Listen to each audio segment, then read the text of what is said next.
আজকে সকালে মুষলধারে বৃষ্টি হওয়ায় কোনাবাড়ি কুদ্দুসনগর এলাকায় বাসাবাড়িতে পানি উঠে গেছে। মানুষ দেখেন কত কষ্ট করে, রুমের ভিতরে পানি ঢুকে গেছে মানুষ। তারপরেও গার্মেন্টসে চাকরিজীবী সবাই, তারপরেও ডিউটিতে যেতে হবে। সুপারভাইজার লাইন চিফের বকাবকি যদি না শুনতে চায়। প্রত্যেকটি রুমে রুমে পানি, কেউ পানি সেচতেছে, আবার কেউ আনন্দ নিতেছে, কেউ কষ্টে কান্না করতেছে। আসলে গার্মেন্টস কর্মীদের কান্না দেখার মতো কেউ নাই, তবুও তাদেরকে যেতেই হবে ডিউটিতে।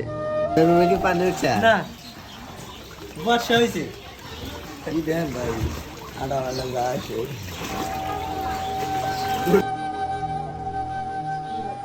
দেখেন, এক একজনের এক এক রকম অনুভূতি আমি আপনাদেরকে দেখাবো। আপাতত প্রত্যেকটি গলির এবং রুমের অবস্থা দেখেন, পানি কোমর পানি হয়ে গেছে। সবাই পানি সেচ দিতেছে যার যার বাসা থেকে পানি নামানোর জন্য, কিন্তু উপায় নেই। এখানে তো পানি নিষ্কাশনের কোনো ব্যবস্থা নাই।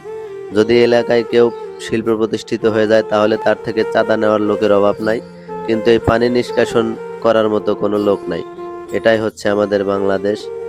আর আমাদের বাংলাদেশে হচ্ছে জোর যার, রাজত্ব তার।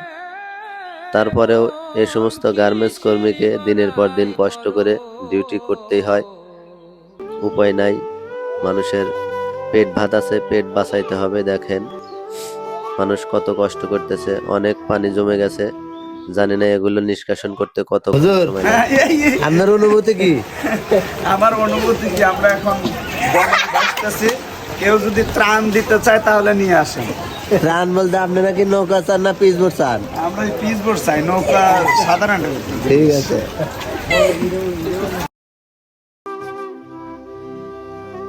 দেখেন খাট ভাসতেছে পানির জলে, মানুষ ভাসতেছে বৃষ্টির জলে।